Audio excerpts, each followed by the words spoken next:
शौकत अली साहब बहुत शुक्रिया। तईन साहब, जाहिर है बहुत ज़्यादा गैर यकीनी की सूरत हाल रही है मार्केट्स में। अब फाइनली एक पॉजिटिव सेंटीमेंट आता नजर आया है क्योंकि 4.2 अरब डॉलर की सऊदी अरब से खबर आई और आज खबर आई है जो कि आप ही का बयान है कि IMF के साथ भी मामला तय पा गए हैं। एक हफ्ते के अंदर अंदर जो प्रोग्राम है उसकी बहाली हो जाएगी। बहुत ज़्यादा इतलात थी कि वो 330 अरब रुपए के तकरीबन जो सेल्स टैक्स इस्तिस्ना है वो विड्रॉ करने का कह रहे हैं। अपना जो इनकम टैक्स टारगेट है, आपका टैक्स का टारगेट है, उसे 6,000 अरब रुपए तक ले जाने का कह रहे हैं, जो कि तकरीबन 225 अरब रुपए टारगेट से पहले ही ऊपर है 4 महीने में। तो किन मामलात पर इस वक्त मामलात आपके तय पाए हैं, प्रोग्राम बहाल होने जा रहा है? शाहजेब बहुत शुक्रिया। देखें, पहली बात तो ये है कि वो तो वहीं से चले जहां हम लोग ने सफ़र तोड़ा था कि पिछले जो हमने $500 मिलियन लिए थे उसमें जो उन्होंने हमें दिए थे एक्शन जो हमने करने थे और जो हमने एग्री किए थे, जिसमें 700 अरब रुपए के जो टैक्सेस थे या विड्रॉल ऑफ एग्जम्पशंस थी और फिर कोई तकरीबन ₹5 का जो है टैरिफ इंक्रीज़ थी। तो वहाँ से वो शुरू हुए और ज़ाहिर है स्टेट बैंक की जो अमेंडमेंट्स थी उन्होंने कहा इसको भी ऑटोनमस करो। तो यहाँ से वो शुरू हुए और फिर उस पर काफ़ी मतलब बहस मुबासा हुआ। हमने अपनी वही जो चीज़ मैंने जून में कही थी कि टैक्स ब्रॉडनिंग की तरफ हमने जाना है, टैक्स पिरामिडिंग की तरफ नहीं जाना। तो उस पर काफ़ी हमें एक किस्म से सक्सेस हुई और एग्जम्पशंस भी कुछ हमने रिमूव किए, लेकिन कुछ रखे हमने, एग्जम्पशन अभी भी रखे और तो उस पर भी कुछ सक्सेस हुई। और बाकी जो है बिजली के ऊपर भी तकरीबन ₹5 उन्होंने कहा था और उसमें भी काफ़ी सक्सेस हमारी हुई, क्योंकि हमारा ये कहना था कि जब आप टैरिफ बढ़ा देते हैं तो उससे जो है गरीब के ऊपर और बोझ पड़ता है डायरेक्टली और इनडायरेक्टली, और हमारी इंडस्ट्री अनकम्पिटिटिव होती है। तो उस पर भी एक किस्म से हमारा कुछ न कुछ हमारा जो है वो सक्सेस हुई। तो ये जो जब वो जो देंगे आपको मतलब, और वो IMF ही जो है वो ये अनाउंस करेगा, तो आप देखेंगे कि काफ़ी सख्त नेगोशिएशंस हुई।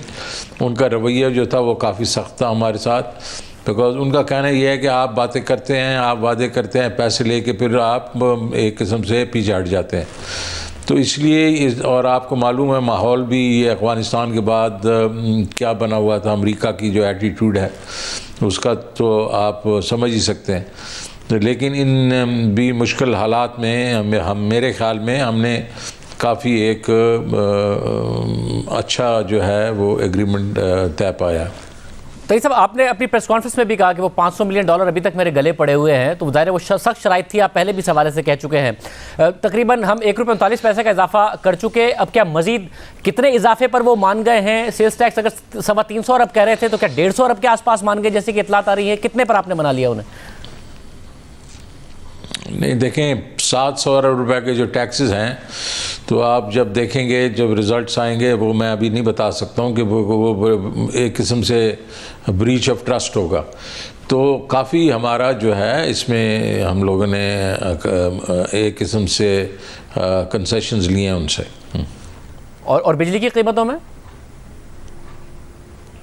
बिजली की कीमतों में भी हमने कंसेशन लिया, क्योंकि ₹4.95 वो कह रहे थे जुलाई तक आप बढ़ाएं, तो उसमें भी हमने कंसेशंस लिए। तो इंशाल्लाह आप देखेंगे तो ये बहुत ही मुश्किल किस्म की हमारी जो वो थी नेगोशिएशंस थी, और मैंने जब ऐसे जैसे कहा जिस माहौल में हुई हैं, तो लेकिन ये है कि हमने भी अपना ग्राउंड जो है वो कायम रखा। और अब इंशाल्लाह जैसे आएगा ये तो आप देख लेंगे। मैं इंशाल्लाह फिर आपके पास आऊँगा जब ये हम डिक्लेयर कर लेंगे, तो उसको फिर थ्रेड बेयर डिस्कस भी कर लेंगे। और साहब, क्या IMF के ये कंसर्न्स भी हैं कि इंपोर्ट्स बहुत ज़्यादा हैं? आज भी जो नंबर आया अक्टूबर का, ज़ाहिर है वो 6 अरब डॉलर से ऊपर का नंबर है, तो शायद इंपोर्ट्स को कर्टेल करना पड़े, और जब आप कर्टेल करेंगे तो उससे ग्रोथ भी नीचे आ जाएगी और जो रेवेन्यू है वो भी नीचे आ जाएगा। देखिए 6 बिलियन जब आप कहते हैं तो 6 बिलियन के बीच में एक बड़ा हिस्सा उसका जो है वो वैक्सीन्स का भी होता है। तो ये 6 बिलियन तो हमें कोई ज़्यादा इफ़ेक्ट नहीं करता, क्योंकि कोई 500 मिलियन जो है वैक्सीन का होता है, वो फंडेड होती है। उसके बीच में फिर ये जो RDA है, इसके जो इन्वेस्टमेंट्स हैं, ये भी बिलो द लाइन होती हैं, ये फंडिंग होती है। तो आप ये जब 6 बिलियन की बात होती है तो इसका मतलब है आप तकरीबन 5.2, 5.3, 5.4 की बात कर रहे होते हैं, और ये with in the realm of हमारी जो हम लोगों ने फोरकास्टिंग की हुई है तो उसके अंदर ही है। लेकिन ज़ाहिर है अगर हमने देखा कि ये ओवर हीट हो रही है इकॉनमी, तो हमने पहले भी कुछ वो लिए हैं, मेजर्स लिए हैं, जिसमें हमने वो कैश मार्जिन बढ़ा दिए और कोई गाड़ियों के ऊपर हमने कोई ड्यूटी श्यूटी बढ़ा दी है। तो और भी हम करेंगे कि, लेकिन ये है कि हमने अनसस्टेनेबल नहीं होने देना अपनी ग्रोथ को। हमारी ग्रोथ जो है हमारे ख्याल में काफ़ी अच्छी है, क्योंकि बिजली की जो एक किस्म से वो है कंजम्पशन जो है वो कोई 13% पे चल रही है, बढ़ी है। इसी तरीके से आप हमारा रेवेन्यू देख रहे हैं तो 37% से बढ़ रहा है। तो बाकी चीज़ें भी मतलब एक्सपोर्ट्स हैं, एग्रीकल्चर प्रोडक्ट्स हैं, ये तो मेरा ख्याल में 5% तो हमारी ग्रोथ उससे थोड़ी ज़्यादा ही होगी, लेकिन हम इसको अनसस्टेनेबल नहीं होने देंगे। 5% ग्रोथ होगी और फिर उसके साथ करंट अकाउंट डेफिसिट 12-13 अरब डॉलर नहीं हो जाएगा और वो सस्टेनेबल होगा आपके ख्याल में, उसे हम मीट कर जाएंगे? मेरा ख्याल में तो देखें 10-12 बिलियन डॉलर का ये नहीं होगा, ये ठीक है 3-3.5% ऑफ GDP होगा, और वो हम सस्टेनेबल हमारे लिए, क्योंकि मैं तो आपको बता रहा हूँ ना कि हमारे नेट इंटरनेशनल रिजर्व बढ़ रहे हैं। तो इसका मतलब ये है कि बॉटम लाइन ये है कि जो हमारे इनफ्लोज और आउटफ्लोज हैं वो मैच कर रहे हैं, बल्कि हमारी इनफ्लोज थोड़े ज़्यादा ही हैं। तो इसलिए लेकिन हम इसके ऊपर बड़ी कड़ी नज़र रखे हुए हैं, क्योंकि हमारे लिए एक्सचेंज रेट का जो है स्टेबिलिटी भी बहुत ज़रूरी है। और आपने देखा कि अभी ये जो 175 को टच करके 171 पे आ गया है, तो इंशाल्लाह आप ये IMF प्रोग्राम हो जाएगा तो मेरे ख्याल में उस वक्त और भी इस पर अच्छा इम्पैक्ट होगा। बिकॉज देखना हमने शाहजेब ये है कि रियल इफेक्टिव एक्सचेंज रेट कहाँ है। जो रियल इफेक्टिव एक्सचेंज रेट अगर 95 पे फिर रहा है तो इसका मतलब है कि अभी भी अंडर वैल्यूड है हमारा रुपया। और सब और रियल इफेक्टिव एक्सचेंज रेट के हिसाब से तो कोई 166-165 के आसपास वैल्यू बनती है, मगर रुपया 175 तक चला गया। आपने बजट बनाया 153 पर, जाहिर है उसमें बहुत सारे ऐसे अशारिये हैं आपके अपने बजट के जो आउट हो जाते हैं, इन्फ्लेशन के अशारिये आउट हो जाते हैं। तो आप अग्री करते हैं कि 175 तक अगर रुपया गया तो बेशक जाने दें, मार्केट फोर्सेस के तहत और नीचे चला जाए तो बेशक चला जाए?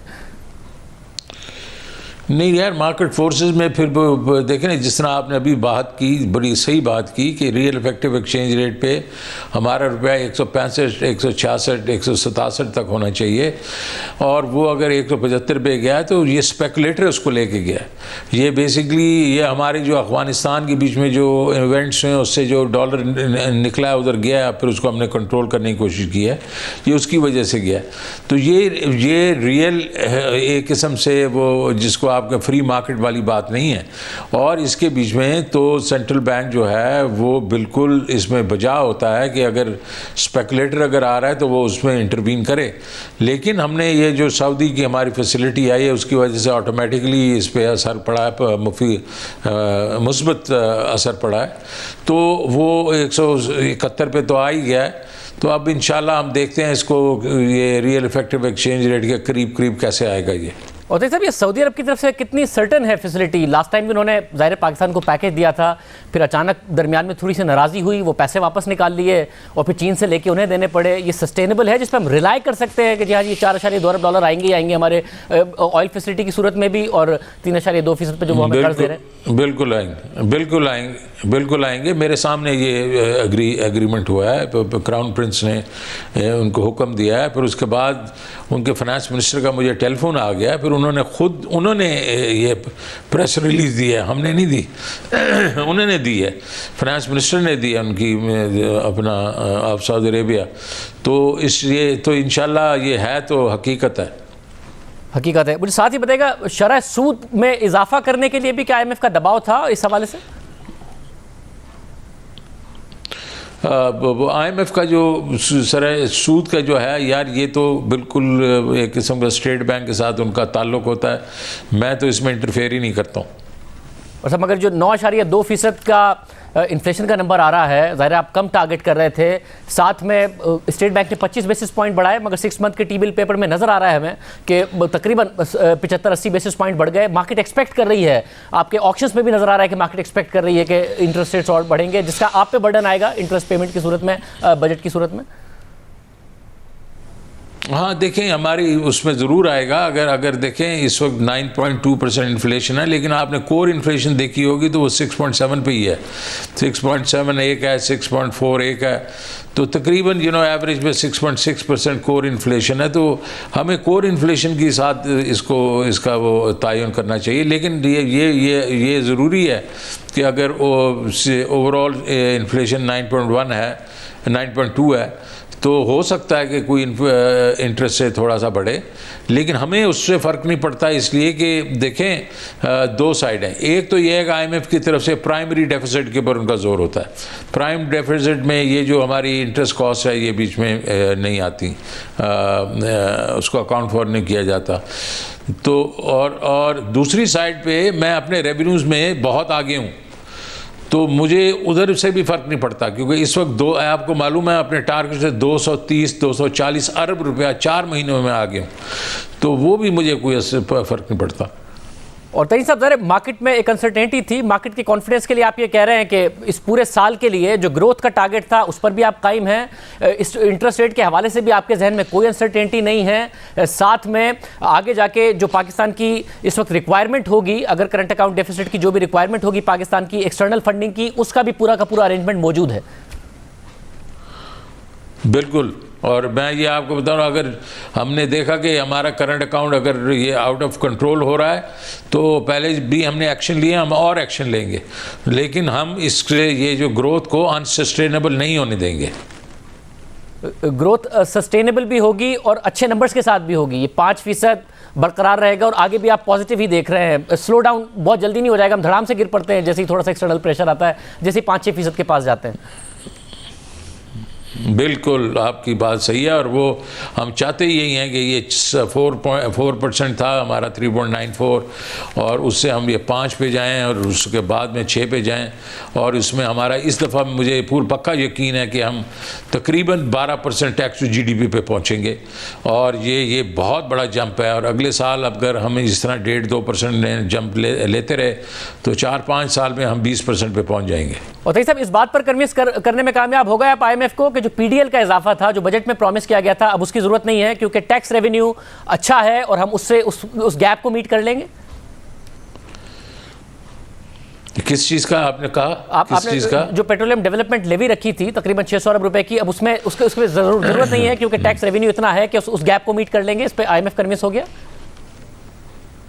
नहीं जी, IMF ने कहा कि आप 600 अरब रुपए का आपने PDL रखा हुआ है, तो आप इसमें कुछ तो आप इजाफा करेंगे। तो वो हम जाहिर है कि उसके ऊपर काफ़ी बहस हुई है, और 600 बिलियन तो हमने नहीं माना, लेकिन कोई नंबर तो हमें उनके साथ तय करना पड़ा था, वो आप नंबर्स देख लेंगे। यानी कि 600 अरब नहीं होगा, मगर कुछ ना कुछ PDL की मद में इजाफे की सूरत में पेट्रोल की कीमतों में इजाफा नजर आएगा, पेट्रोल डीजल की कीमतों में बिल्कुल नज़र आएगा। और सब साथ में स्टेट बैंक की जो ऑटोनॉमी है उसके हवाले से आ रही थी कि खुद मुख्तारी के हवाले से IMF बहुत सख्त शराइत रख रहा है, जो पहले पाकिस्तान ने प्रॉमिस किया था, मगर उसमें कुछ पार्लियामेंट के अंदर अक्सरियत का मसला है हुकूमत को, तो क्या कन्विंस हुआ IMF?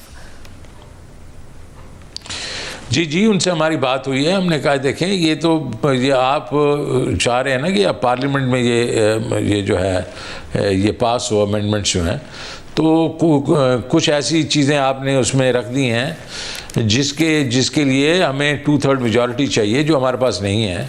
तो वो उसके ऊपर अभी वही बात अभी चल रही है। बाकी जो है तो हमने पहले उनसे जो एक किस्म से $500 मिलियन लेके तो एग्री कर लिया था ना साहब। और 2900 अरब रुपए का अमाउंट जो कि बहुत सारे हुकूमती इदारों का कमर्शियल बैंक्स में है, उन्हें 3-4% मिलता है, और कमर्शियल बैंक्स वही हुकूमत की ट्रेजरीज में इन्वेस्ट करके 9-10% का रेट ले लेते हैं। उसके हवाले से भी खबर आई कि प्रेशर था IMF का कि एक सिंगल ट्रेजरी अकाउंट होना चाहिए स्टेट बैंक के पास, ना कितने सारे मल्टीपल अकाउंट्स हों। उस पर क्या पेशरफ्त हुई? शाहजेब, ये तो मेरे वक्तों में मैंने 2008-9 में ये अग्री कर लिया था, बल्कि ये मेरा ही इनिशिएटिव था कि कंसोलिडेटेड अकाउंट के बीच में सारे पैसे जाने चाहिए, और अगर जो है वो लोगों ने अगर पैसे लेने हैं तो वो उनकी लिमिट्स हो जाएंगी, तो वो जो है एक किस्म से वो अभी तक तो इम्प्लीमेंट नहीं हुआ था, और ये हमें चाहिए कि हम इम्प्लीमेंट करें, बिकॉज़ ये बिल्कुल एक नाजायज़ सी चीज़ है कि हुकूमत के पैसे जो हैं वो हम तो डेट पे पैसे दे रहे हैं, मतलब जो एक किस्म का मार्कअप दे रहे हैं, और ये जाके बैंकों में रख के थोड़े पैसों में कोई करंट अकाउंट में किसी ने रखा हुआ है, किसी ने सेविंग में रखा हुआ है। तो सिंगल ट्रेजरी अकाउंट का इम्प्लीमेंटेशन, एक ऑर्डरली जो है इम्प्लीमेंटेशन बड़ा ज़रूरी है। और इस पर एग्रीमेंट हो गया IMF के साथ कि कब तक करना है, क्योंकि आप खुद समझते हैं कि ये करना चाहिए? जी, बिल्कुल कोई इसमें हमने एक ऑर्डरली तरीके से कहा है, और इंशाल्लाह उसको हम करेंगे। मगर ज़ाहिर वज़ारत ख़ज़ाना चाहती है कि ये हो, मगर दूसरी वज़ारतें नहीं उस तरीके से कोऑपरेट करती हैं, तो आपको उम्मीद है वो कोऑपरेशन मिल जाएगा आपको? देखें जी, ये तो एक किस्म से हुकूमत का मुआहदा होगा IMF के साथ, तो दूसरी वजारतों को भी इसके साथ हमारे साथ ताउन करना पड़ेगा। हम ये नहीं चाह रहे कि ये ओवरनाइट हो जाए, लेकिन ये ज़रूर है कि ऑर्डरली तरीके से इसको इम्प्लीमेंट होना चाहिए, बिकॉज ये कॉन्स्टिट्यूशन है, रूल्स ऑफ बिजनेस में ये है। और तरी साहब, आप ज़रा सस्टेनेबल ग्रोथ की बात करते हैं और आप मुसलसल बात करते रहे कि सस्टेनेबल ग्रोथ मिलेगी हमें बरामदात बढ़ाने से। बरामदात बढ़ रही हैं, मगर दरामदात ज़्यादा तेज़ी से बढ़ रही हैं। शायद इस साल भी हम 28-29 अरब डॉलर की गुड्स की बरामदात कर सके। उसके आगे आपको नज़र आ रहा है कि ऐसी एक्सपेंशन हो रही है, चाहे वो IT में हो या इंडस्ट्री में हो, कि हम सस्टेनेबल बुनियादों पर अपनी बरामदात बढ़ाने में कामयाब हो जाएँ? बिल्कुल, मैं इसमें यकीन रखता हूँ कि हम इस वक्त भी, हम लोगों ने, हालांकि इस वक्त जो हमारी जो एक्सपोर्ट्स हैं वो टेक ऑफ कर रही हैं, लेकिन क्योंकि उनका जो हुजम है वो इंपोर्ट से बल्कि आधे से भी कम है, तो जो 35% की हमारी एक्सपोर्ट की ग्रोथ हो रही है IT मिला के, वो हमने उसको जिस और तरीक़ों से हमने इसको ब्रिज करना है, इस गैप को 1-2 साल, क्योंकि हमारा IT जो है वो इंशाल्लाह हमने उनको जिस किस्म के इंसेंटिव्स दिए हैं, वो अगर 100% ग्रोथ रेट के ट्रेजेक्ट्री पे चला गया तो अगले 4-5 साल में 51 बिलियन की तो IT एक्सपोर्ट होगी, और ये बाकी एक्सपोर्ट भी काफ़ी मेरे ख्याल में उसमें डाइवर्सिफिकेशन भी आ रही है और वैल्यू एडिशन भी आ रही है। तो हमने ये बड़ा ध्यान रखना है इंपोर्ट्स के ऊपर कि ये आउट ऑफ कंट्रोल ना हो, और हम इनको अगले 2-3 साल के बाद फिर हम इस प्रॉब्लम से हमेशा के लिए निकल जाएंगे। बहुत शुक्रिया।